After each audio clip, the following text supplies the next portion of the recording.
Hello, True Health Seeker, and welcome to another exciting episode of the Learn True Health podcast. You're going to love today's show. Dr. Joel Fuhrman is one of my biggest heroes in the health space. He's an amazing doctor, an amazing guest. It was a wonderful interview, and I know you're just going to love how much science and how much exciting nutritional information he brings to the show today to teach you how to heal your body, to heal disease, and to reverse disease, and to prevent disease using your food, which is really exciting, something that's easy and natural and something we can do every day to prevent and reverse disease. He's had patients reverse cancer, obesity, diabetes, so many other ailments using food as medicine. Isn't this exciting? Now, if you love today's interview, so you listen to today's interview and you go, man, I'd love to get into this information. I'd love to learn more. I'd love to dive in deeper into this kind of information. Then you'd absolutely love taking the Institute for Integrative Nutrition's online health coach training program, because Dr. Joel Fuhrman is actually one of the teachers that will be teaching you in your Institute for Integrative Nutrition's program, along with so many other wonderful experts. So if you love this kind of information, then you absolutely would love the health coach training program. Now, I've mentioned this in the last episode that I published. We talked a little bit about their special that's going on right now. You get $1,500 off if you join right now and do their payment plan, or if you join and pay in full, just till the end of March. So it's about to be over. That you would get 30% off. Now, a few times a year they do these kind of sales, but I want to let you know that if you want to join the March or the May program, you want to definitely make sure that you lock in this really special deal, because I want you to save as much money as you can while you take this amazing program. So if you've been thinking about joining and becoming a health coach, or if you've been thinking about how wonderful it'd be to learn more of this kind of information to heal yourself, help your family, or to even start a career as a health coach, then you absolutely want to check it out. Just Google Institute for Integrative Nutrition, give them a call, mention that you heard about it through Ashley James of the Learn True Health podcast, because I made sure that they will give you the absolute best deal. Whatever deal they're doing, they'll give you the absolute biggest discount. And in fact, all my listeners receive $1,500 off. So I want to make sure that you absolutely will receive the best discount as you take the program. Now, when I joined IIN back in September of 2016, I joined with the payment plan. It's very affordable. And what I love about the program is a busy mom or a busy dad can easily take this course. So if you have kids, you don't have kids, if you have a career, you can easily fit this online program into your busy life. And within a few months of taking the program, you already begin to work with clients. So by the time you've finished the program, you have a wonderful health coaching business, if that's something that interests you. And it's so exciting working with people and helping them to tweak their diet, tweak their lifestyle, so that they can achieve more health and happiness and fulfillment in their life. There's nothing better than helping someone else to achieve their goals, their health goals, and their life goals. It's so rewarding. It's so fulfilling. So enjoy today's show. You're absolutely going to love it. Please share it with as many friends and family as you can. I want all of our loved ones to know that what they put on their plate can actually heal their body. That in a year's time, if they follow Dr. Fuhrman's protocol, in a year's time they could be off their medications. They could be feeling 100% better. It is phenomenal how the body can heal itself. And Joel teaches us that today in today's episode. So enjoy today's show. Welcome to the Learn True Health podcast. I'm your host, Ashley James. This is episode 242. I am so excited to bring you today's guest. He is one of my health heroes, and when I was in the Institute for Integrative Nutrition last year, out of all the doctors that we learned from, dozens and dozens of amazing people, Dr. Joel Fuhrman was absolutely my favorite, and he opened my eyes. He was the first person to open my eyes to this idea of supporting the body nutritionally by looking at the nutrient density of the foods and really, really diving into the science of it. And I'm so excited to have you here because I know my listeners will just love what you have to share about the real science behind how we can heal the body and prevent disease and prevent infection and support optimal immune system health through food, using food as our medicine. Welcome to the show. Well, thank you. I'm excited to be here today and to talk to you. Awesome. Absolutely. Let's start by having you share a bit of your background so we understand. You're a medical doctor, and normally medical doctors aren't inspired to look at nutrition as a way to heal the body. I'd love to know what led you to want to go down this road. I'm not sure. I think it was mostly that my father, when I was on the world figure skating team, I was, second in the United States, and with my sister in pair skating in 1973. And then I had an injury, but my father was overweight and sickly, and he brought a lot of nutrition and health books into the home to try to help himself nutritionally. And I started reading a lot of those books as well, as part of increasing my stamina and performance and resistance to disease for training, so you wouldn't, miss training and get sick.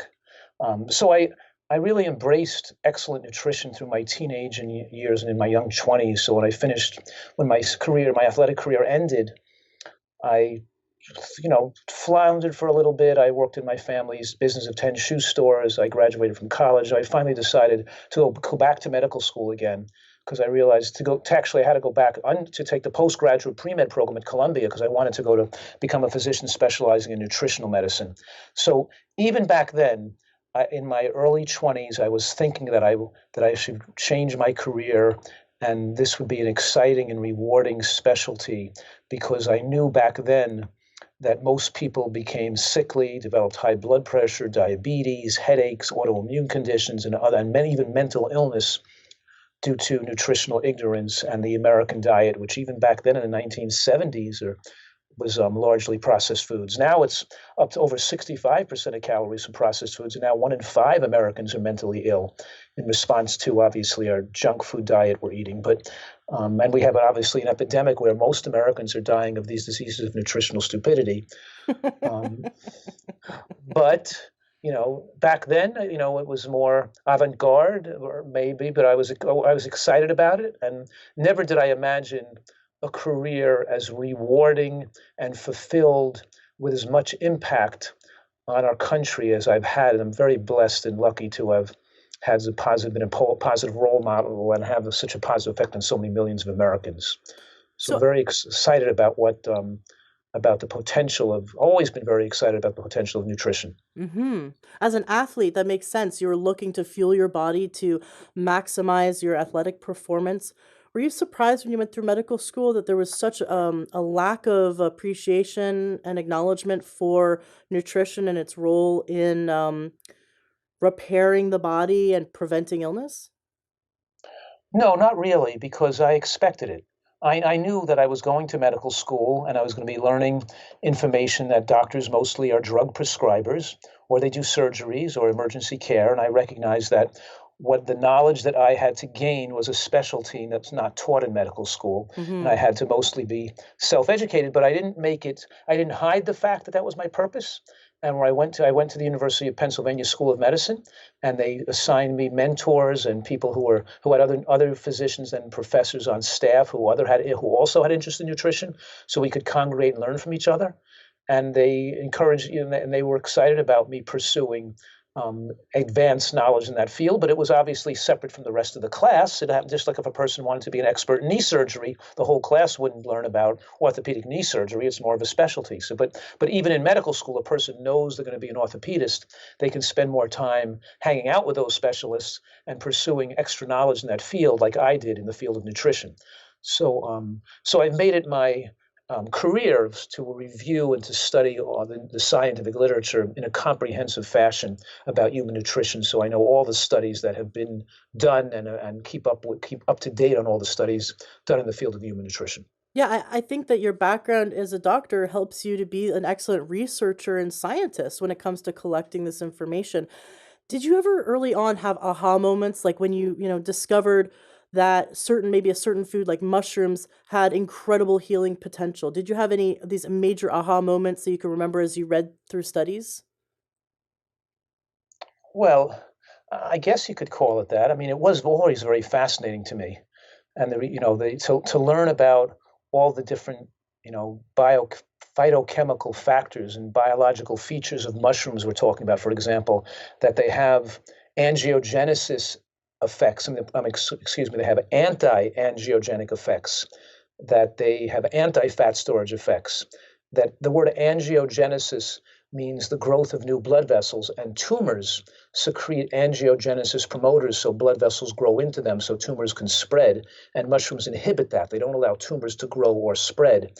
And the same thing, fat cells secrete angiogenesis promoters so that blood vessels can grow into the fat cells so fat can grow. And insulin is a hormone that is angiogenesis promoting, and mushrooms and onions and green cruciferous vegetables have anti-angiogenic effects that oppose the effects of insulin, prevent fat from being stored, and in the same process prevent tumors from growing on the body as well. So that's just one example, but of the many different features of mushrooms, why they're protective against cancer, how they work to be protective against cancer. Of all these foods have always fascinated me. And the astonishing thing that's really fascinating is the amazing protection they offer that people are completely not aware of. For example, one study on mushrooms showed that women who ate mushrooms regularly, and averaging 10 grams a day, which is the size of your thumb, followed over the decades, had a 64% reduced incidence of breast cancer just in that tiny bit of mushroom every day. So it's so fascinating that when you look at the studies, for example, on raw onion and scallion, that between a 55 and 88% reduction in most major cancers in people who eat them regularly.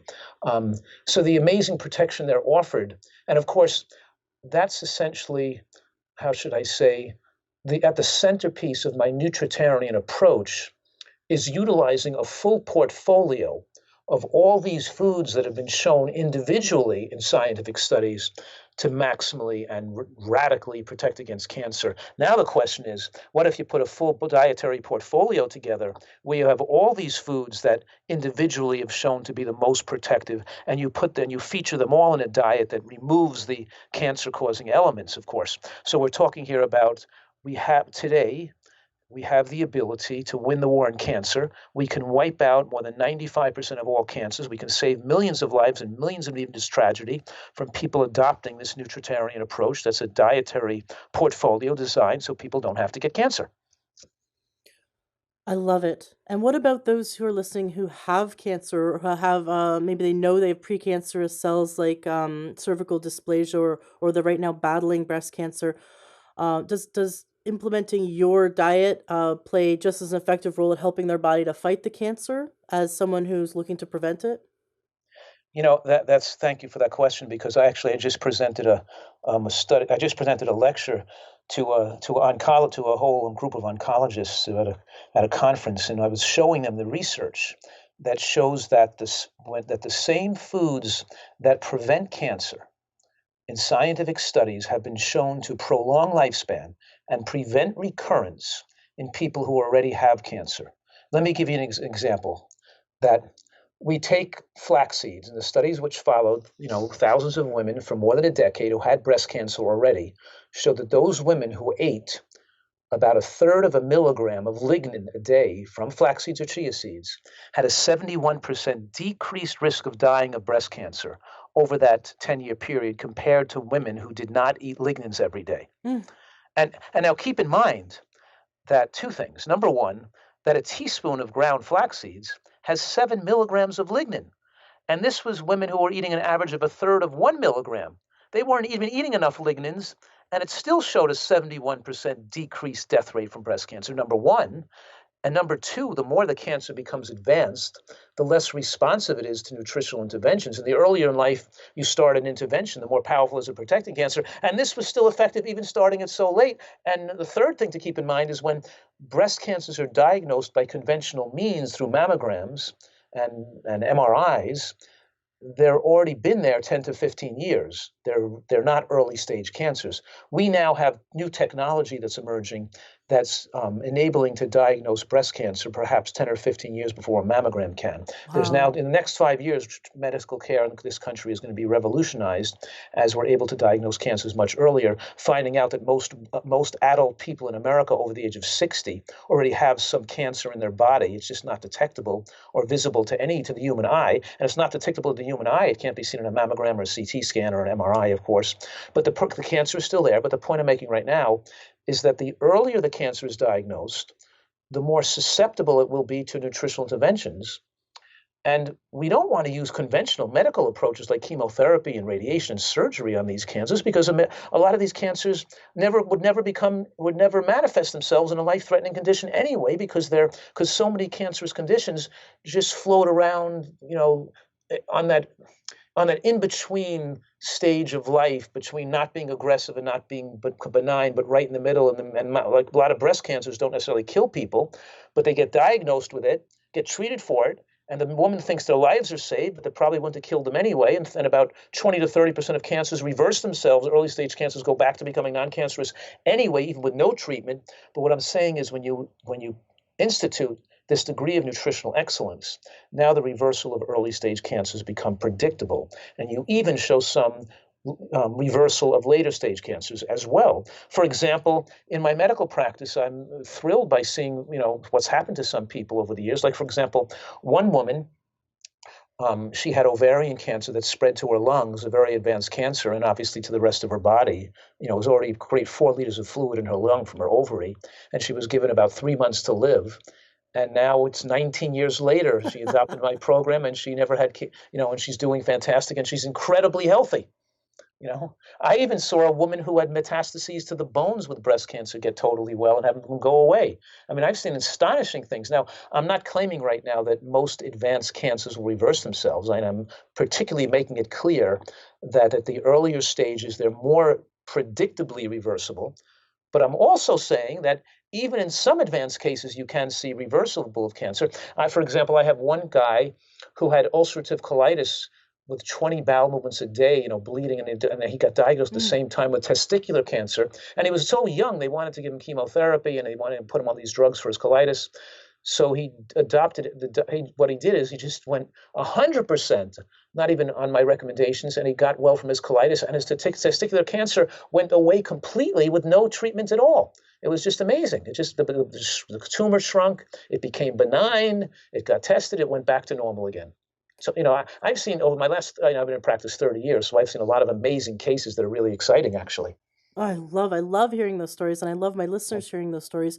We need to adapt this idea that the body can heal itself. The body, like you say in your lecture in IIN, you say the body is anti-cancerous. The body has an anti-cancer system, and we all have it, but you've got to feed it XYZ for it to work, and then you go in, you dive in, and you explain all the biochemical and enzymatic processes that take place for the body to arm the anti-cancer system inside of us.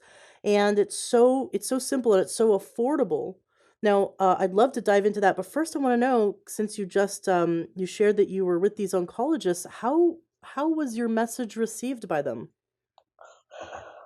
Oh, extremely positive. And what was weird is that these younger oncologists coming out of school, and they were really excited about the information and really asked intelligent questions and excited about learning this. Um, but what often is the difficulty is the dietitians and the people that are working for the oncologists who are advising the patients. They still had more difficulty than the oncologists themselves in many cases. So, of course, you can't make any blanket statements. Every individual person is different. But this is information that's so critical, and I don't really want to rely on the medical profession to teach it. Mm-hmm. I'm suggesting that doctors spend a few minutes with people. They are usually prescribers of medications and the gatekeeper to pharmaceutical products. They are not heavily trained in this, and they don't have the time to educate people for many hours that it takes. And people, it should be reading, writing, and arithmetic and nutritional science taught in grade school. Mm-hmm. The point is that it's a lot of knowledge people need to protect themselves against cancer and heart attacks and strokes and dementia, and to live to be 100 years old with excellent health and youthful vitality. And that's what modern nutritional science makes available to people today. But you can't just teach that in a 15 or even a half an hour doctor visit. So I'm really trying to have educators all over the country, learn this information. And it has to become part of our regular educational process in the school system, in the high schools and colleges. And people have to be taught about this most critical factor that controls our health destiny and even our emotional health as well. So we're talking here about the necessity. And if you haven't been schooled in nutrition, it becomes imperative that we keep up to date, and we are interested in the ongoing learning process, because modern nutritional science is so powerful in enabling us to have a disease-protected life and so much of a better life. You talk about needing to stay up to date. What are some myths that have recently been busted because of the latest science? Hmm. I don't know. Well, most things people believe about nutrition is wrong anyway. It's not, so it's all just because there's so much there has to be a filter to which studies we give more credence to. And the studies that we give the most credence to are studies that have that have hard endpoints like death and follow thousands of people for decades and decades. But here's the thing, though, if you wouldn't mind, just for me to go back to the real basic question for a minute, Sure. and what's the most proven factor to extend human lifespan? What's the most proven and undisputable information that people need to know to not have cancer and heart disease? How do we slow the aging process? What's the most important factor to prevent disease? And here it is, okay? And then we can talk about the myths and how it interacts with that. Great. The most critical factor, the most proven, and with the word proven, I mean reproducible in every study, in all species of animals, including primates, and to have the most radical effect on longevity in both slowing aging, protecting the brain, and protecting the body from immune system disorders and cancer, is moderate caloric restriction in an environment of micronutrient excellence. So I can say that in various ways, but I'm also suggesting that when you achieve micronutrient excellence and have the full spectrum of antioxidants and phytochemicals from food that the body requires for its immune system to function, it also naturally suppresses the appetite. So you not only don't desire to overeat calories anymore, but the amount of calories you desire is the right amount to maintain you at your perfect weight for the rest of your life. So what I'm saying right now is that micronutrient insufficiencies lead to an unrelenting desire to overeat calories and food addictions that people can't control and no longer are in touch with the innate instincts that govern how much calories they desire. They always want to eat more. So what I'm saying is it's unnatural for a squirrel in the woods to eat so much food that they're going to become obese. You Mm-hmm. don't see squirrels running around the woods. You don't see obese reindeer, and you don't see obese, foxes. Whatever it is, they're eating just the amount of calories they eat. But you take a squirrel in New York City around the park, where they have McDonald's or some fast food restaurant being fed French fries, and you will see obese squirrels when they're eating the wrong foods, but they couldn't get to that level.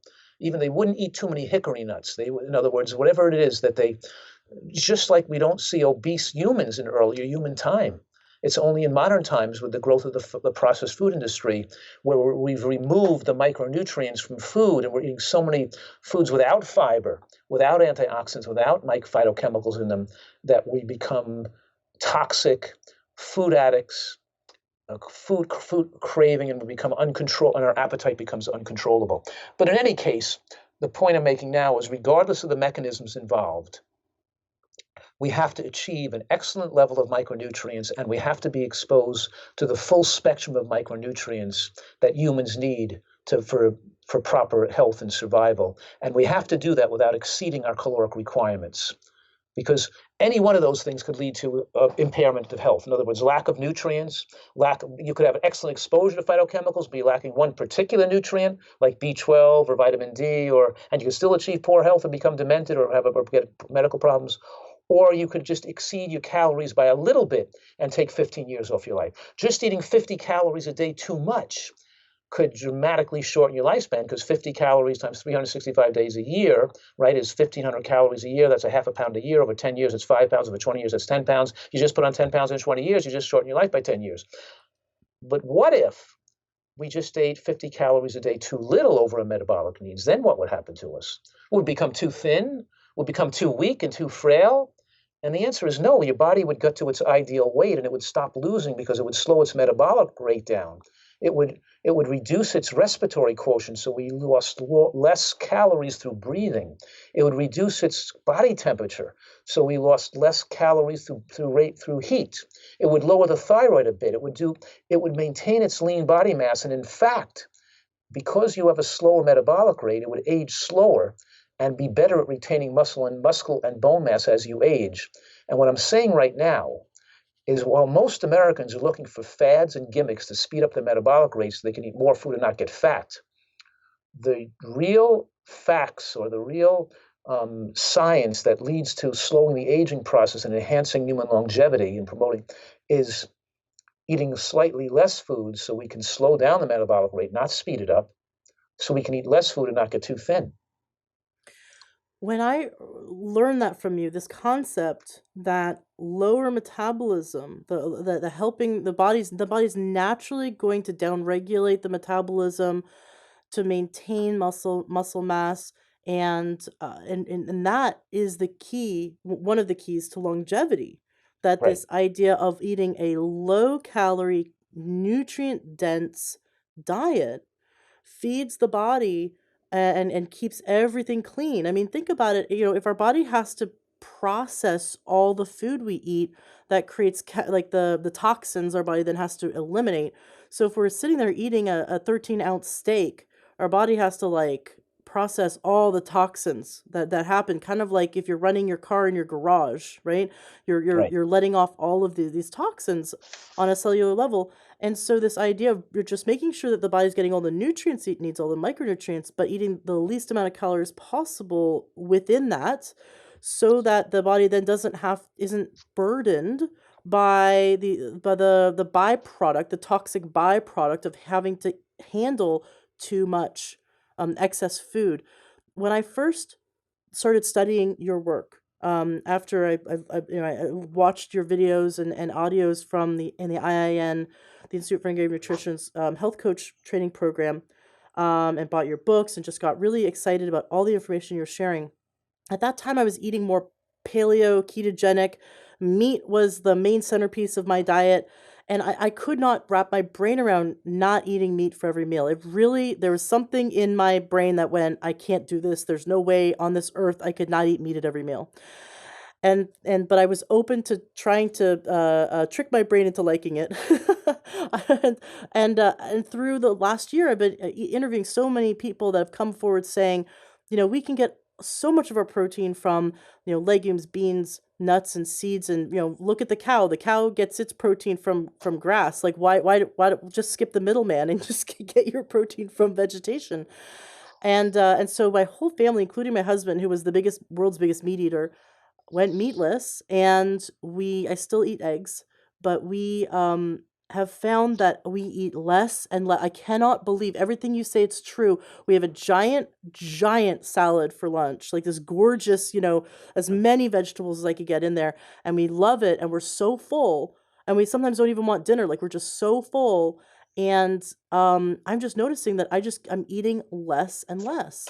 And if there's times that we go off this diet, like because we just had a birthday party, the next few days, my appetite has increased, and I've noticed that I like have coming back to this eating again. Okay, get the giant bowl of salad or nice bean and vegetable stew, and I'm right back there. My body is requiring significantly less calories to feel satiated for longer periods. Um, right. and it's just unbelievable. Now, I'm gonna have on the show this guy, Paul Gau I can't pronounce his last name, Gausici. I'm probably butchering it.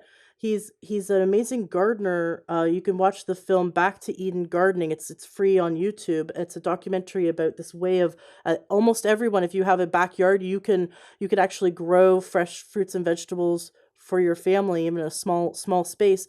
but he has been living off of his land 100% with him and his family just live off of their land, and he has an apple for lunch and he doesn't eat again until supper because he's not even hungry. And he says he eats such a small amount of fruits and vegetables every day, and then eggs from his chickens, and that's all he needs. He goes, he hasn't walked into a grocery store in over 12 years, and he does it year round, and it's up here in Washington state. And that really solidifies this idea that when we're eating nutrient dense foods, the hunger drops away.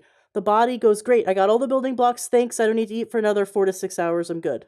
And it is unbelievable because so many people are eating, like you say, when you eat processed food void of nutrition, our body is literally starving, is screaming out, and that's why we're getting these cravings like pica or cribbing. Right. I love what you And teach, and it's unbelievably inspirational, and yet it's so simple. It seems too good to be true. Right. It reminds me that this guy you're talking about reminds me of Helen and Scott Nearing, who wrote the book The Good Life.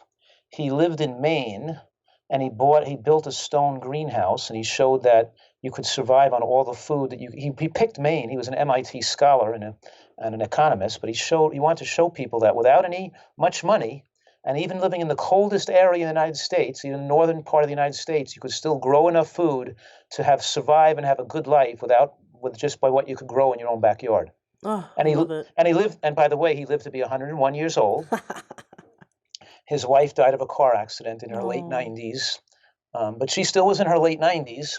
And he didn't even, when he passed away, he had a big party and a big celebration at his facility, at his house, and to say goodbye to everybody. And he kind of just, was getting a little weaker, so he couldn't work around and take care of himself as much. Um, but the point I'm making right now is that in my lifetime of being exposed to this world, I've seen so many people who've really been walked the walk and grew a lot of their own food and lived to be in their late 90s. My friend Jacques Duntrop, who had 2 heart attacks before the age of 50, lived in his late 90s, but he was playing me singles tennis when he was 94 and 95 years old, running around in great shape, but he was very sickly when he was younger. He was the producer of Hop Along Cassidy, and I think is a Hollywood producer. But anyway, so many people who I've seen over the years, and my patients so many of my patients who've come to me in their late 60s and 70s with heart disease and serious medical problems, who didn't have to have angioplasty and bypass surgery. Their heart disease melted away. They've lost the weight, got off their blood pressure medications, got off their cholesterol and drugs, avoided the procedures they said needed. And now these people are still my patients in their 90s, thriving in better health, physically fit and active than they compared to where they were in their 70s. So it shows you that it's not that most people think heart disease, high blood pressure is the product of aging, and it's the inevitable consequence of getting older. And I'm saying, no way. All these patients of mine have got their blood pressure has dropped as they get older because they've spent more time on the diet, and now they have complete cardiovascular excellence now because they have all their and so many of these people have more physical capacity and more physical ability as they're getting old. And that's the whole point of a nutritarian diet. It's not just living longer, it's that we have healthy life expectancy as we live longer. In other words, between the ages of 85 and 100 years old, you're still enjoying your life and can have your full mental and physical capacity. Whereas on the American diet, should you even live to be 80, because very few people live much longer, live past their 90s on the American diet, but the 10 years before these people pass away entail so much suffering and so poor quality of life that life isn't even worth living. So most Americans don't enjoy their later years, their so-called golden years. They work all their lives and then they deteriorate, and their family has to take care of them because they can't even take care of themselves if they get to be older and don't die. So it's even worse being an American who's living longer because you have such poor quality of life and such a poor life compared to Scott Nearing, I'm saying, who was active and physically fit and taking full care of himself and making all his food until he was 100 years old. It was a completely different way of life here. So we have listeners of all ages. Obviously, we want to start these changes as soon as possible, but what about those listeners who are in their 60s and 70s? Uh, can they start your diet now and see health benefits now? Is this something that no matter what age they are, they can absolutely see positive changes, lower their, normalize their blood pressure, lose weight, get off of their medications, normalize their cholesterol levels and their maybe get rid of diabetes. I know you have a whole book on how to successfully no longer have blood sugar issues. Can we accomplish all those things in our 60s, our 70s, our 80s when we adapt this diet? Yes, I've had many patients of mine who were in their 80s and got rid of who had diabetes for 40 years and got rid of their diabetes in their 80s even, and were even like on 40 units of insulin a day and got rid of their diabetes. But I always say, once you're dead, it's too late. We Or gotta I always start. say, the food doesn't taste so good once you're in the coffin. But you know what happens is that people will call me from the emergency room or the ICU and say, "Oh, Dr. Fuhrman, I should have listened to you, but I had, I didn't. I was at your office. I know you told me what to do, but I didn't do it, and now I've had the heart attack. Now what should I do?" I'm just thinking to myself, "Oh, you had to wait till you had the heart attack. I told you you were going to have one if you didn't change your diet. Now you had to wait. But the point is that the body is so resilient. It's such a miraculous self-healing machine.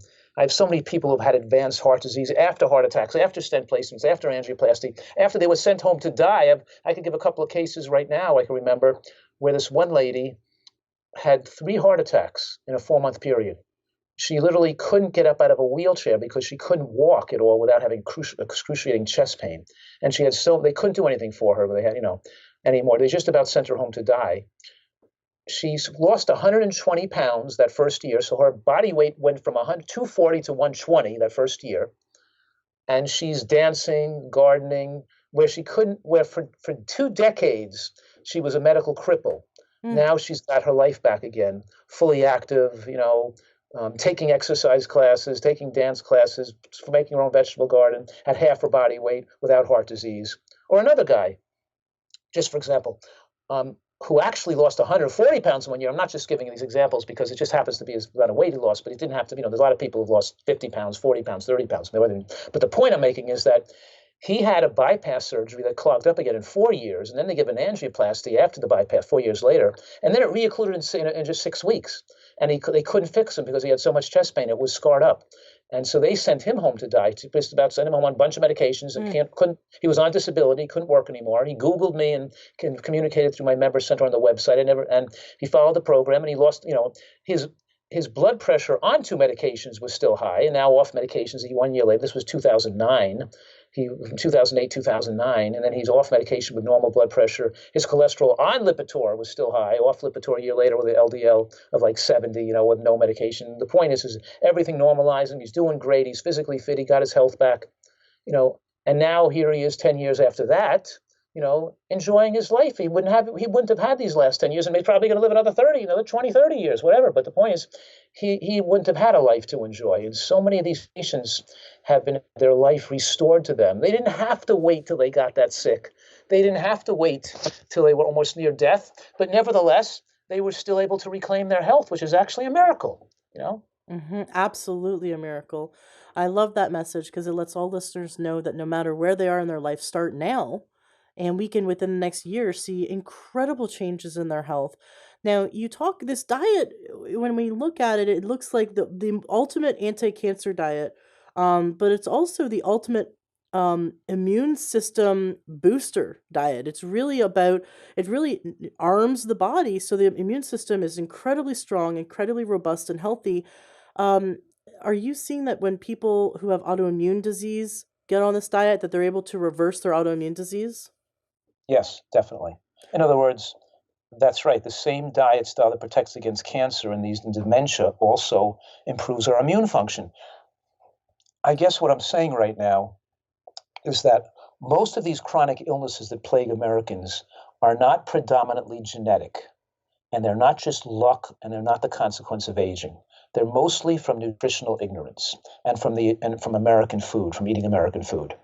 And when you have a person with rheumatoid arthritis, psoriatic arthritis or psoriasis, scleroderma, lupus, autoimmune hepatitis, I've seen so many of these thousands of people reverse their autoimmune conditions, including multiple sclerosis, where people are no longer on drugs, no longer have to worry about their MS anymore. It's completely gone, and it's so exciting to see these people with psoriatic arthritis and psoriasis after taking these drugs that cause cancer, having their skin clear and they're feeling well. I can remember one lady, Jody, getting to one of her health getaways or healthy vacations we run. We climbed up a mountain, and she got to the top of the mountain where she was mostly in bed most of her adult life, for the last 20 years, taking drugs and in pain. And now she's climbing a mountain, and she threw her arms up on top and said, "Look at me, I'm a miracle. I climbed a mountain. This is unbelievable." And her psoriasis is gone, and her psoriatic arthritis is gone. And I'm saying to her, it's not a miracle. This is just shows you the innate miraculous self-healing power that was always there in your body. And it just shows how dangerous, how deadly, how treacherously tragic is the American way of eating that results in so many people being needlessly sick. I even had a teenage girl who was on the National Renal Transplant list with lupus make a complete recovery, and her kidney function came completely back to normal again. From a creatinine of 4.2, it came down to a creatinine of 0.8. That's like, I couldn't even believe it when I saw it myself. I said, how's this possible? She was almost in renal failure, and now she got completely well again. The point is, don't underestimate the therapeutic potential of nutritional excellence compared to the relatively ineffectiveness of drugs. And if people really knew how dangerous most of these drugs were to increase risk of cancer, even blood pressure medications increase risk of cancer. When people had proper informed consent, I'm sure millions of more people would adopt nutrition as their primary modality to get well and to stay well instead of going to doctors and taking prescriptions. For example, just a quick example, a study showed that women taking calcium channel blockers for more than 10 years had double the risk of breast cancer. Oh. Now, are women told that when they're given that drug? Of course not. And so and how ineffective the medication was at extending lifespan anyway, and how nutritional excellence is 100 times more effective. All these things, if people were properly informed and really had the right information, the right education, we'd have a completely different population, and with no medical care crisis, and no economic problems, and medical care wouldn't be expensive for just emergencies and things like that. The real health care is self-care. It's what we do in our own lives is what keeps us healthy, not what doctors can do for us. It is ridiculous what we have to pay for our healthcare. My husband and I and our child, we have to pay just over $1,800 a month. This was such a burden on our family that every year our health insurance has increased. We barely use it, but we have a 2-year-old. We have a 3. He's now 3 this week, and he just broke his arm a month ago. Healed really fast, but I'm so thankful we have the services we do have. But it is ridiculously expensive, and you go to a doctor and you're, why do you feel that way? Why are you grateful for those services? I'm grateful for the services of emergency medicine. Yeah, but if you paid for it when you had the emergency, maybe it would cost you $2,000 in 5 years. True. Instead of spending $2,000 a month because you're really paying for the care of all the other people who are not taking good care of their health. So you're really paying for the money you have to pay for your health care is to support all the people who don't take care of their health. So now the chance of any one individual having an emergency, but even if you paid $10,000, even if you had an emergency room and we had major surgery and had to pay $20,000, you wouldn't be having emergencies every year. If it happened once in a person's lifetime, it would still be better to pay for the emergency care than to have health insurance and put out hundreds of thousands of dollars for care you don't need. I don't get the mentality. It's just the mentality of our whole country, is what I'm saying. Right. No, absolutely.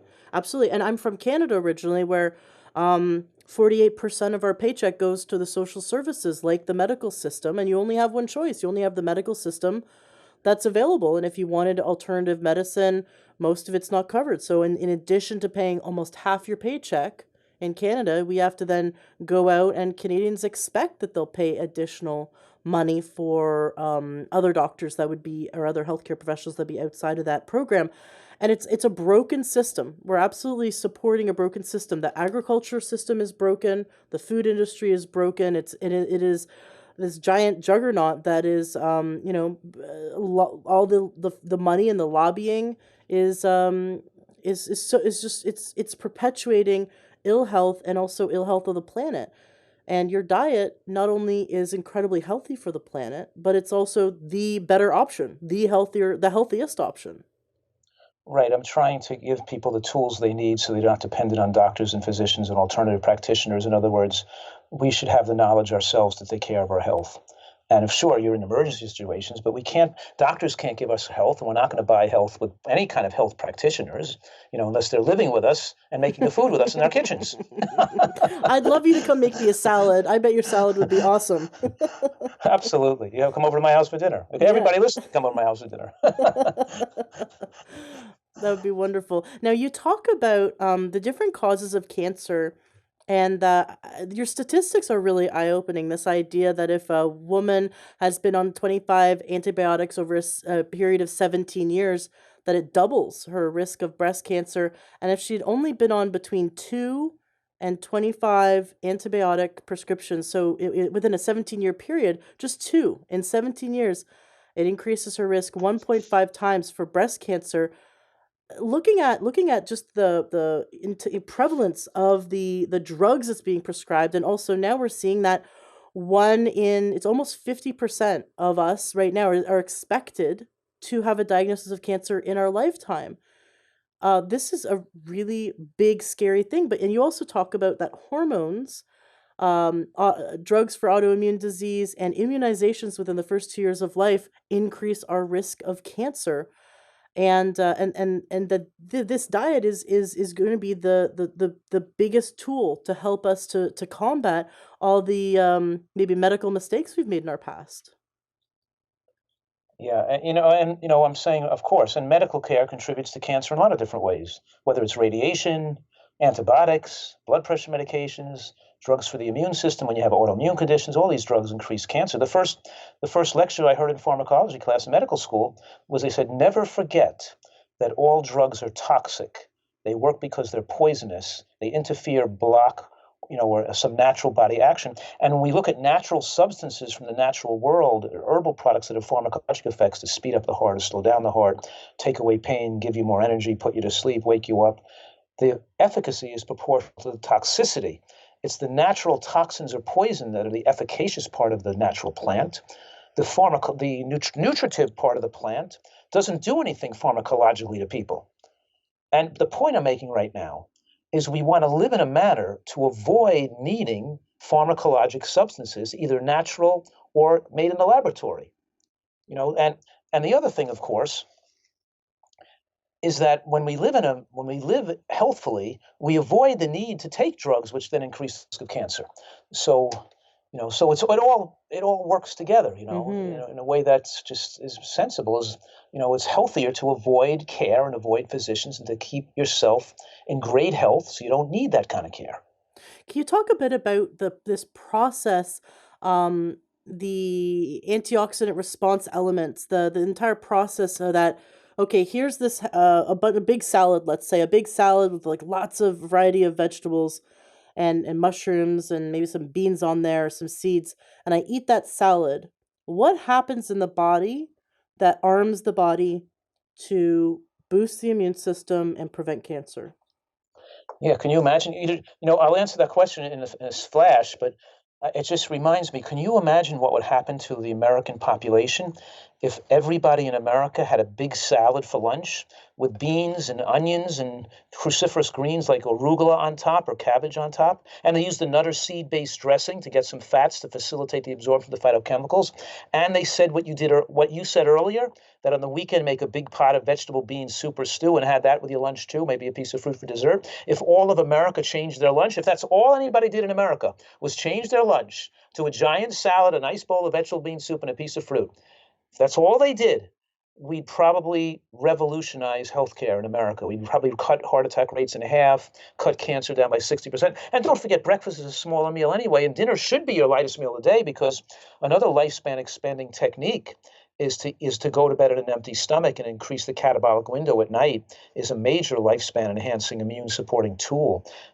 So when you eat a lighter dinner, you have this big, hearty, super healthy, nutrient rich lunch, and it's a light dinner, and you have the secret to a long life, right? Half of it, 3/4 of it is just the lunch, is what I'm saying. But what you're talking about with your question is the ARE, the antioxidant response element, which is the major mechanism or cellular machinery that repairs the broken DNA. In other words, we accumulate methylation defects, epigenetic changes, we build up different types of damage in the cell from lack of nutrients and wear and tear and stress. And the body has the ability, through its antioxidant response element, that repairs and fixes defects in the cell. But the only problem is that the ARE, the major cellular machinery that repairs things that are broken, is fueled by the transcription proteins that are activated by vegetables like green vegetables and berries and onion. In other words, what I'm saying now, if you don't like green vegetables, you're not going to have your major cellular machinery giving you immune protection against cancer by repairing defects. So vegetables, and especially green vegetables, and especially raw green vegetables, and especially raw green cruciferous vegetables, have the most power to activate ARE. And the major chemical, phytochemical coming from vegetables that is most powerfully activating the machinery that keeps cells clean and healthy are isothiocyanates, or these ITCs found in green cruciferous vegetables. So we're talking here about cabbage and arugula, broccoli, watercress. And the ITC is not in the vegetable. It's formed in the mouth as you chew the vegetable. So there's an enzyme in the cell wall of these green vegetables called myrosinase. And as you chew the vegetable, the myrosinase gets released from its cellular compartment. And it mixes with another chemical in the cell to form the ITCs in your mouth. And the reason I'm telling people this, so they know that the better they, for two reasons. Number one, the better they chew their salad, and they chew the arugula and the watercress and the kale and the cabbage, and really chew it well in the mouth and mix it with saliva, crush it between the teeth. It forms nitrous oxide and other beneficial compounds when the mouth bacteria activate it. And as you crush those cell walls, the chemical reaction is occurring in your mouth, forming cancer protective compounds that activate the ARE as well. And it's a reason it's important people recognize this so they chew their salads exceptionally well. And it's also people realize this so they know that it's how important it is to eat the vegetable raw, because the myrosinase enzyme is heat sensitive. So if you cook the broccoli so it was like mush, you wouldn't get as many ITCs as if you just partially steamed it or ate it raw. So we want to eat the raw vegetables, and we want to eat some cruciferous vegetables, maybe that are just woked for 4 to 5 minutes, because if you keep it under 5 minutes, you still maintain a lot of the myrosinase activity. But once you go to 6 to 10 or 10 to 15, you start to see it drop off to nothing. So using a timer or the clock or the alarm on your phone or wok things with a little quarter of water and cook it and put a delicious sauce on top. We want to eat those vegetables a little al dente and at least have some of the vegetables raw. That's why a salad is so important. And that's why eating raw vegetables have so much of that association with more than 200 studies to show dramatic protection, later life protection against cancer. And if we wanted to cook it, like make a soup, we could put it in our Vitamix first, right? We could take an onion and some broccoli and maybe some garlic and I don't know if garlic is one of them, but I was thinking it would taste really good. And put some water in there and then blend it and then pour it into a saucepan and heat it. Would that work as well as the chewing? That's correct. In other words, the way people make these soups to have anti-cancer effect in stews is we don't want to put the vegetables in and then blend them once they get soft. We want to blend them when they're raw, so the myrosinase activity. And then the onion family, you're right, the onion, garlic, scallion, leek family has an enzyme called alliinase, ALLIINASE, an interesting spelling, and alliinase, which is heat sensitive, which forms those anti-cancer phytochemicals and the organosulfide compounds in onions that are so protective against cancer, and scallions. We want to put raw scallion and maybe raw red onion on our salad. Even a little bit gives powerful anti-cancer effects. And then we add it to the soup. We want to blend it. I ladle, just put a little bit of soup liquid or a little bit of the water in there, because you don't want to make it too dilute, just enough to make the slurry to blend. And blend the mustard greens, turnip greens, collard greens, broccoli rabe, whatever kind of greens, cabbages, blend them down into a little slurry, because you're seeing, it's a chemistry set. Your blender is a chemistry set because you're forming the chemical reaction instead of in your mouth, it's happening in the blender.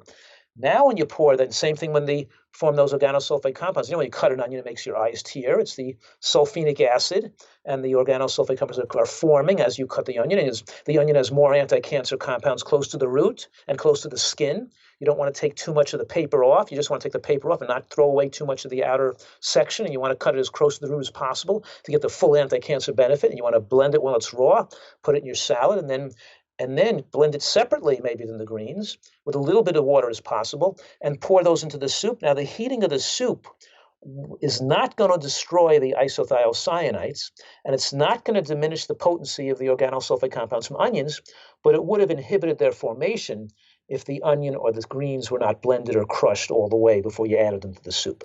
So that's an important technique that you reminded me of and you brought up, so people understand how to maintain the full anti-cancer effects when they prepare the foods. This explanation, when you taught this in your IIN talk, was like my mind exploded. I remember the exact moment I was sitting in the car with our entire family driving down to Portland to go to Thanksgiving in late 2016, and I put my headphones on. I said to everyone, like, okay guys, I'm studying. Because I was in the car with my in-laws and our toddler and my husband, so any chance to get a little privacy and study was well deserved. And every like few minutes I'd pause you and I'd tell my husband everything you just said because I was so excited about it, and then I'd hit play again and I'd listen to a few sentences and I'd pause it and I have to tell him. I was so excited, this concept that you showed a picture of a cell. You're like, here's the outside of the cell, here's inside of the cell, and it's like the two are separated, and when you crack it open like with your teeth, it releases these two compounds together, and that's where the magic happens. Like these amazing beneficial enzymes come together, and it's like you took food and made it chemistry and made it medicine when you explained how to formulate it all together.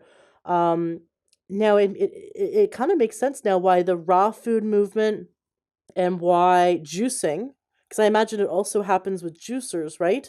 Yes. Why the raw food movement is so healthy. And it might not be healthy for everyone because maybe they would need a bit of something else, like maybe they would need egg, I don't know, or maybe they would need dairy. Well, no, it's not really. It's that the raw food movement, too many of them eat too much fruit and not enough vegetables. And when Ah, you're eating everything raw, it's hard to get your calories without eating enough carbohydrate, without some cooked carbohydrate like beans, because you're just eating nuts and fruit because greens are so low in calories that in order to get enough calories, you have to eat more nuts and fruit because you're not eating enough bean material. So no, you could be vegan and get all the protein and nutrients you need. It's not whether you need animal product.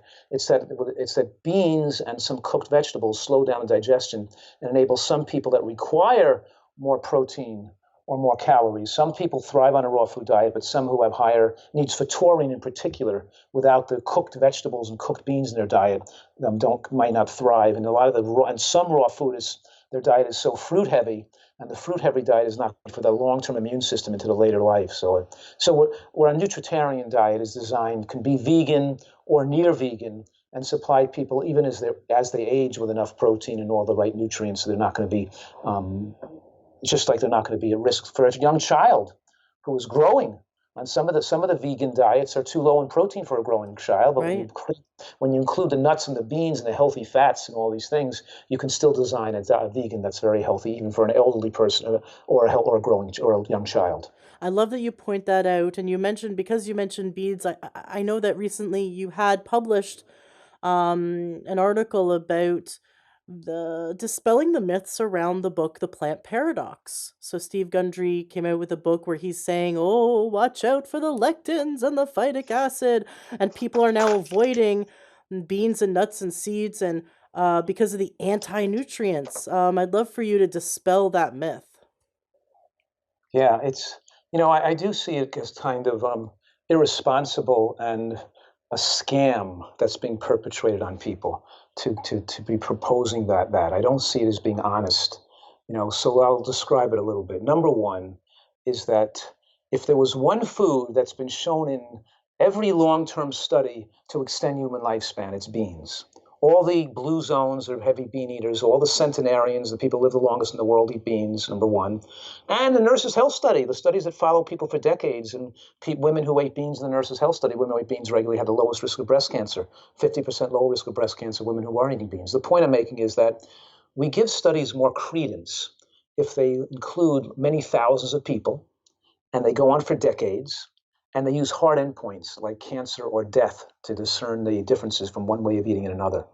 And when we do that, when we look at those long-term studies, we always find that eating more vegetables and beans have an effect to extend human lifespan and protect people's precious health. And we always find that eating more animal products shortens lifespan and increases cardiovascular death and cancer deaths. Of course, processed foods do even worse, but nevertheless, diets high in animal products like paleo-type diets are exceedingly irresponsible. Now, if you go through Gundy's book, and he makes these claims about beans being dangerous, and he'll make a statement and then he'll have a medical reference. And my books are very heavily referenced. When you write the book, more time is spent referencing and pulling studies to document what you're saying than any of them writing. Mm-hmm. So when you pull his references to see, does this reference support the claim in the book, you find that it doesn't. It's a reference, but it didn't really say what he's claiming it said. Okay, maybe it's a mistake. Maybe it's one error. Maybe he just blew it and we got the number in the wrong place. Let's try the next reference. And you go through his book, and you find that in maybe half the cases where he makes a medical reference, it's not doing it with integrity, with scientific integrity. He's exaggerating and twisting and not telling the truth. It's essentially, there are lots of health books on the marketplace that come out in the last 20, 30 years, from the Dr. Atkins diet revolution to the paleo diet books. And a lot of these books are exceedingly irresponsible and dangerous. And they appeal to America's love affair with dangerous foods, or they're trying to have a gimmick or a trick or a hook to get you to sell something or buy something or make something popular or tell something you want to hear. But nutrition is not that complicated. It's not that. So the idea that, and by the way, the lectins in beans have anti-cancer effects and strengthen bone mass and have other immune strengthening effects. They're certainly dangerous if you eat them raw, but their chemical nature and structure and effects are changed when the bean is well cooked. So nobody's saying to eat beans raw. So any data used on the damaging effects of beans when they're eaten raw doesn't reflect the effects of cooked beans. So it's kind of what I'm saying. He threw a monkey wrench into people's healthy diet, and beans are probably the healthiest foods people can eat. They have more fiber than any other food. They're rich in inositol pentose phosphate, which protect against prostate and breast cancer. They have more resistant starch. They're low glycemic. Their calories are absorbed so slowly that they don't raise insulin. And half of their carbohydrate calories are enzymatically resistant to the digestion. In other words, they have so much resistant starch in them that the body can't break down those calories, and those calories are lost and passed through the toilet bowl. And they make you feel full, and they keep you satiated for hours. So beans are probably the healthiest foods you could possibly eat. And here you have a guy telling people not to eat them, or you can eat them only if you buy his special supplement that'll be able to reduce the danger from the lectins, and you can buy it from him for $100 a month, and then you can eat your beans. And to think about the fiber in beans, like you had mentioned, keeps you satiated, but also that fiber binds to the toxins that our liver is released into the bile. And so if we don't eat enough fiber, the body can actually reabsorb some estrogen that the body has gotten rid of. It can be reactivated and reabsorbed. If the person's constipated and they don't have enough fiber, then the body can reabsorb those obesogens, those environmental pollutants, all the things the body's been trying to get rid of. And so one of the healthiest things we can do is make sure that we're eating, at least 50 grams of fiber a day, if not more, which is so easy to do on your program, because it is helping the body expel and pull out and draw out those toxins. And these fibers are the food that fuels the healthy gut flora. So you've got this biome of the healthy gut, and the more you eat a variety of fruits and vegetables, both raw and cooked, you are literally giving them a buffet of wonderful nutrition for them to break down further, which the gut biome aids the body in absorbing nutrition, absorbing micronutrients. So there's so many, I see over and over again, so many benefits to your program.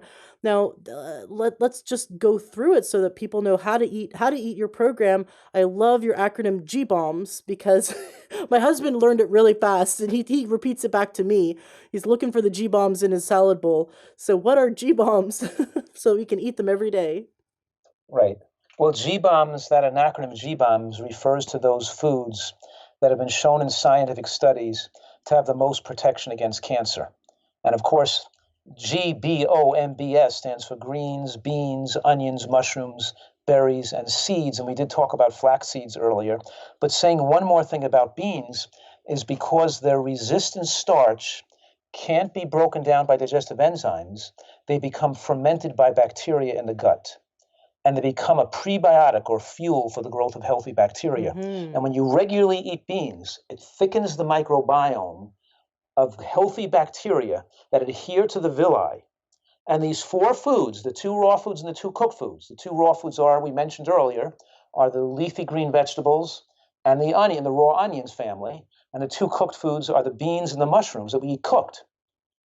And that combination between those cooked and two raw have been shown to have the most magnificent effect at creating a microbiome that slows the absorption of glucose from other foods. So now when we eat the mango in the morning or the oatmeal, we're not getting such a glycemic effect. The insulin is lower because the microbiome is slowing the absorption of glucose. So here's what I'm saying right now. I'm saying that the G-bombs, particularly the beans, not only are low glycemic in their own right, but they reduce the glycemic load of your entire diet by slowing the glucose absorption of any food you eat, not just the beans that you just had. Now, when you say beans, are you referencing all legumes? So would that include peas and lentils? Yes, if we showed on a hierarchical scale of carbohydrate quality, we'd see that peas would be, and lentils would be up there with beans, peas would be a little below that, corn would be a little bit below that, sweet potato. Then you'd have to go down to rice, sweet potato, whole wheat, and moving your way down to white potato. So the more resistant starch, the more fiber. The foods with the high carbohydrate foods, or the carbohydrate plant foods with the most fiber are beans and lentils and peas. With the most resistant starch are beans, lentils, and peas. And with the most phytochemicals and nutritional scores are beans, lentils, and peas. So if we're looking at the most favorable carbohydrate source, that beans are, of course, win the race. Now, in your program, you are okay with dairy, is that correct?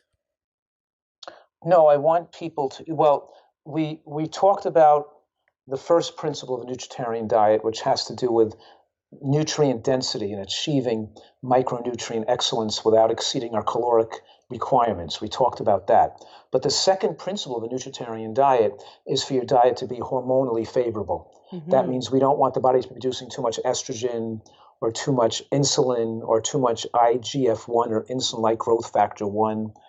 And even though sugar raises insulin and IGF-1, meat and high protein foods raise insulin and IGF-1, but meat and high protein foods raise IGF-1 more than insulin, and sugar raises insulin more than IGF-1. The point I'm making right now is that concentrations of animal protein spike up IGF-1. When too much protein, animal protein, because it's biologically complete, enters the bloodstream all at once, it increases IGF-1 to unfavorable levels that promote angiogenesis, cellular replication, and cancer.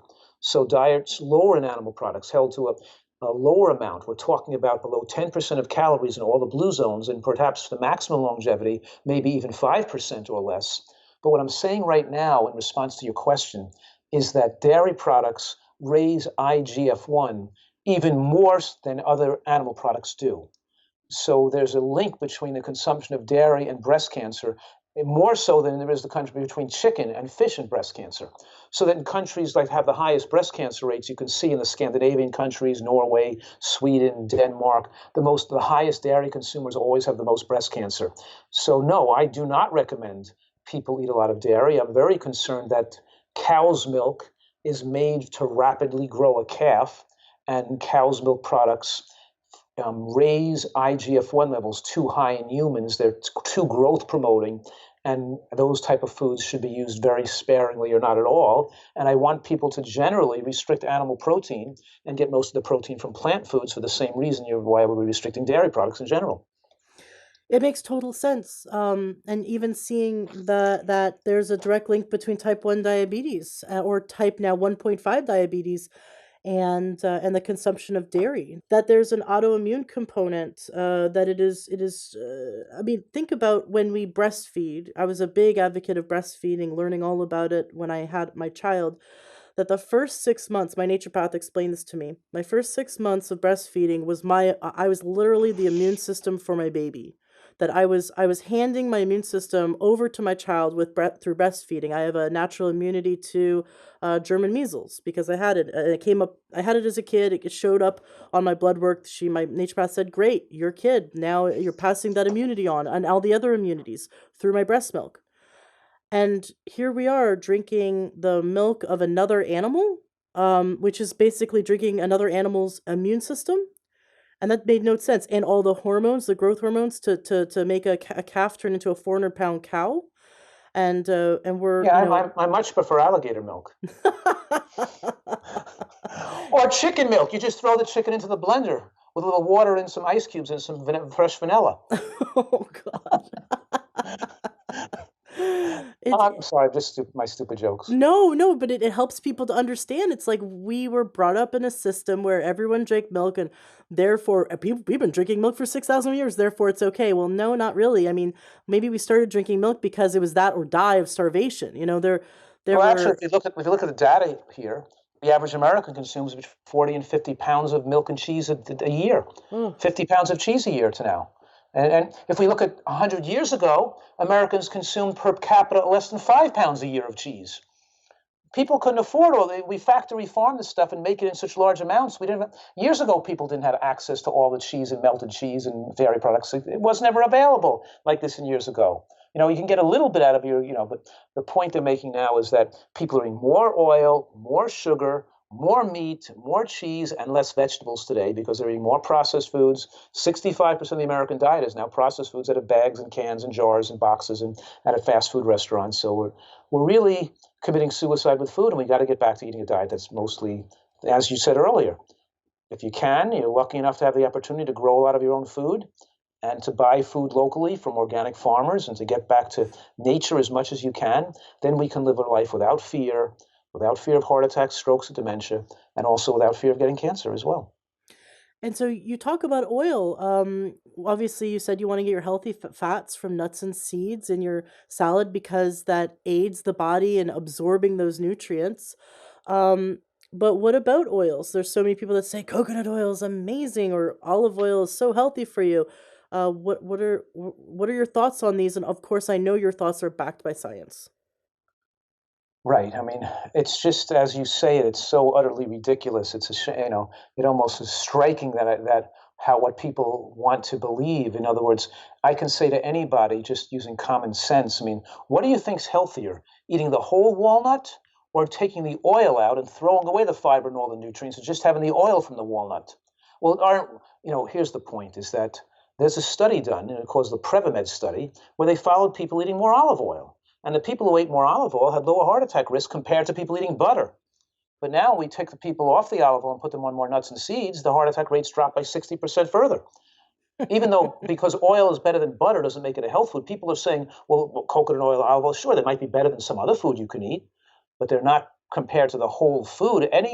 Any logical or any nutritional scientist in the whole world, if you ask them what's healthier, the almond or the almond oil, they're going to have to say the almond. If you say what's healthier, the coconut or the coconut oil, the olive or the olive oil, the avocado or the avocado oil, the sesame seed or the sesame seed oil, when you take the oil out of a food, you removed all the fiber, and now you've concentrated the calories. And don't forget that when you eat the whole food as a source of fat, the sterols and stanols bind fat and suck fat out into the toilet bowl. So all the fat's not biologically available. So even though it has 30 to 40 calories a tablespoon compared to 120 calories a tablespoon, we're talking about nuts and seeds versus the oil from the nut and seed.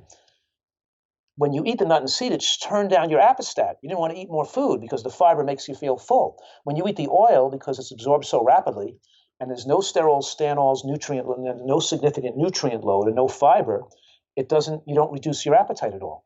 And with the average American consuming between 300 and 400 calories a day from oil, where are those calories going? Is the person overweight or not?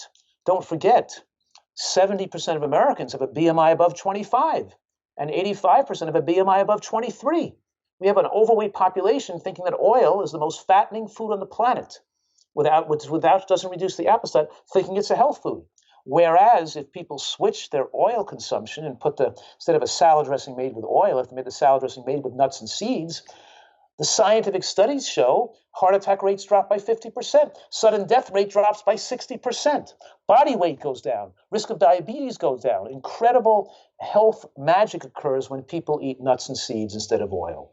So just because oil is better than butter is meaningless. We don't buy a car by comparing it to a junkyard wreck. We have to compare the oil, the walnut oil, to the walnut. And when you do that, obviously the walnut's much healthier. Now, you have a book called Super Immunity. I'm a huge fan of it. Can we dive a bit into like who would benefit from reading that book, and what could we take away? Let's talk about some takeaways, because I think people have been brainwashed by this idea of getting a flu shot, that's immunity. And what they're really doing is they're filling their body with toxins, and they're actually not creating immunity. Their long-term health is going to suffer from that versus creating super immunity from their diet. So I'd love for you to dive into that topic a little bit. Well, I guess my point in that book was twofold, is to show people that we can improve immune system through nutritional excellence to the point where it makes us resistant to viruses. So when we do get sick, we get sick less often, or we bounce out of it much quicker. And I wanted to dispel the myth that healthy people can get killed easily by these viruses, when in fact that's not true. Healthy people are very resistant. And I showed in the book that nutritional deficiencies can cause viruses to mutate and become more dangerous, and even create things like Guillain-Barré syndrome, or nerve damage, or severe or pneumonia. And I'm trying to show people that the more your immune system is strengthened through the proper diet, the less chance a virus can hurt you. That's the most important thing. The second important part of that book is that cancer is not natural. It's avoidable, and that it starts with the way we eat, and the way we eat before we're even pregnant. In other words, the number one cause of death in children today, other than accidents, is childhood cancer, especially acute blastocytic leukemia.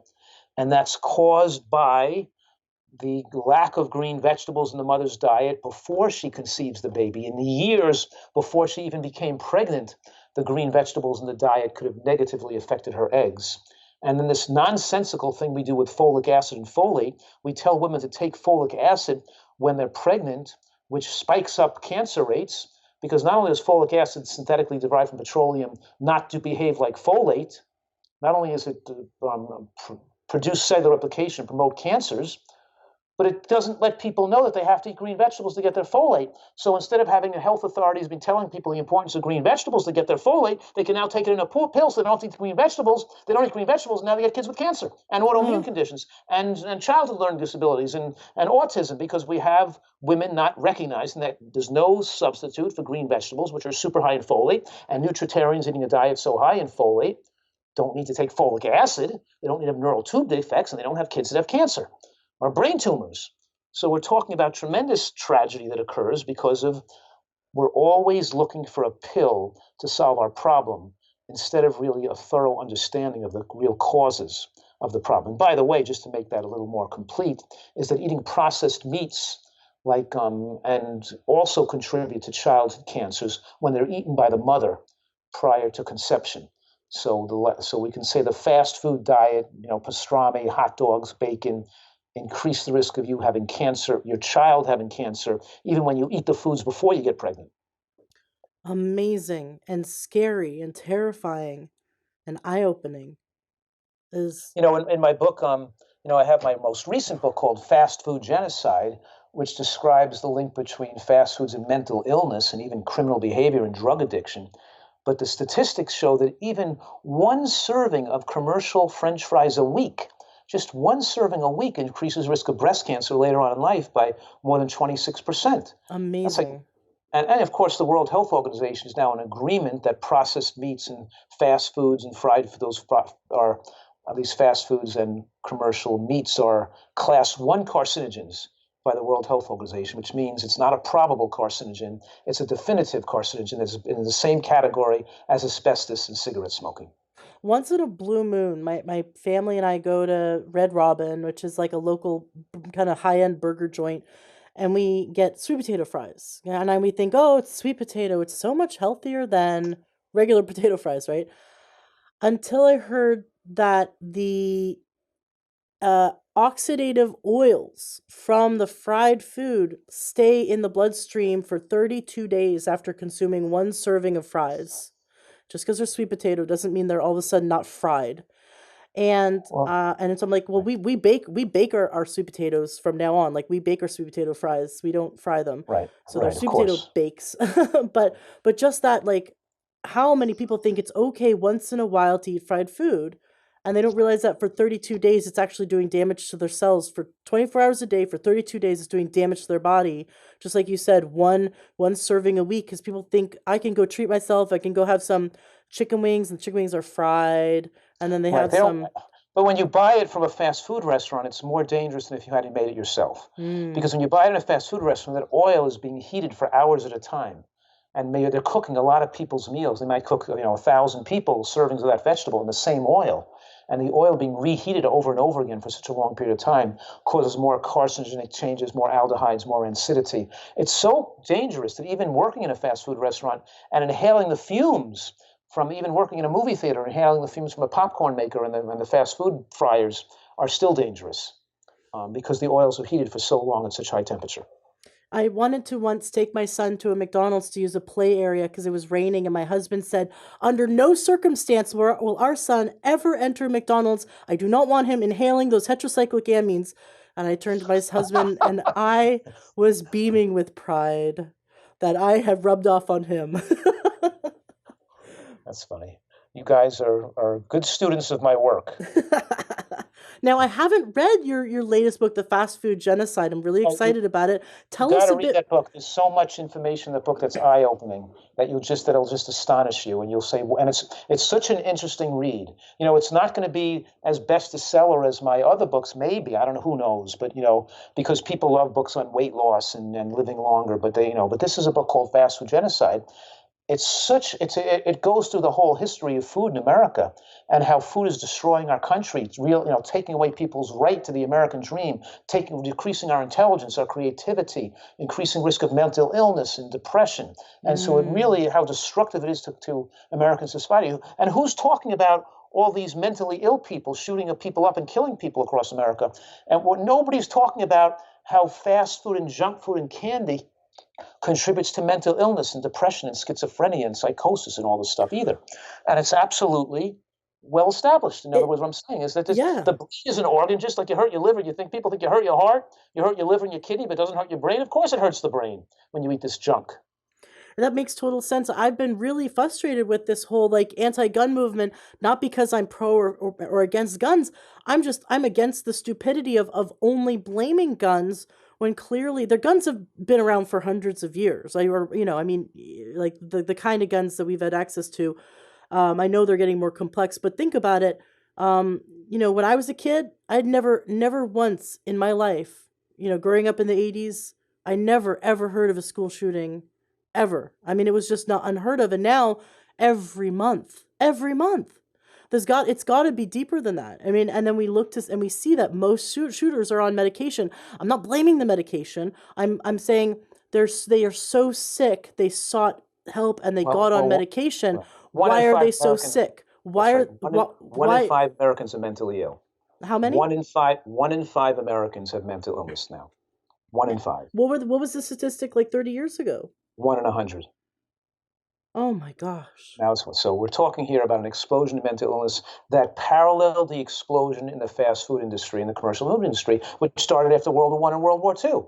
We started making food for the battlefield that Right. wouldn't go bad in a bag or a box in the person's carrying in their knapsack. Like instant coffee, Tang, Spam, Twinkies, and Ring Dings, and we can eat all this fast food crap.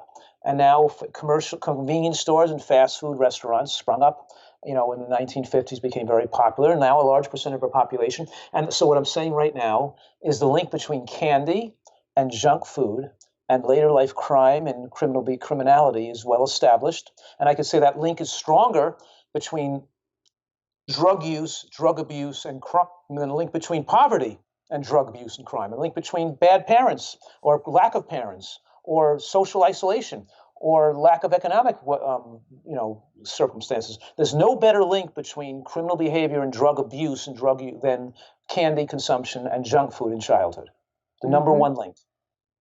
Well, and you see these food deserts where these kids that they have access to fast food, and they have access to these convenience stores, but they have no access to an apple or a banana or broccoli. Well, look, obviously, encourage people to read that book, Fast-Food Genocide, because this is why. I want people to be a ray of light. I want them to really be informed and educated so they can articulate the problem, because we're going to change America and help people's lives and give everybody equal opportunity for economic success and peace and happiness, that we have to arm our population with the right knowledge, and we have to work together to improve the lives of all of us. And I think if more people know this, and we get, we'll have, everybody say, put the oxygen mask on ourselves, and then we can help or work together to be a force for good and have people begin to share, So what I'm saying is, I think as Americans, we all stand for equal opportunity and the ability to have a great life here in this country. And by getting people to eat healthier, we can give people so much more potential and stop so much needless tragedy that's happening around us. Thank you so much, Dr. Joel Fuhrman, for coming on the show today. We're all going to eat our G-bombs, our greens, beans, onions, mushrooms, berries, and seeds. And we're all going to check out your book, Fast-Food Genocide. The links to all your books are going to be in the show notes of today's podcast, because I'm a fan of all of them, and I definitely got to go read your latest book. It has been a pleasure having you on the show today, and you are welcome back anytime. Oh, thanks so much. Great talking to you, and look forward to doing it again sometime. I want to tell you about something I really believe in, which is nutrition. On my show, I get to talk to specialists throughout the entire health universe: chiropractors, herbalists, naturopaths, mental and emotional health coaches, and licensed healthcare providers. Amazing pieces to the puzzle we call health. All of these, of course, are supposing that you're actually eating. We eat to get all the raw building blocks our body requires. And that's where the problem starts. There's no more food in our food, right? I think everyone knows about the deficiencies in our soil that our food is grown in. Those deficiencies are passed down to us unless we can supplement. Which brings me to TakeYourSupplements.com. These people work with my go-to doctor, my go-to naturopath, for all my supplements.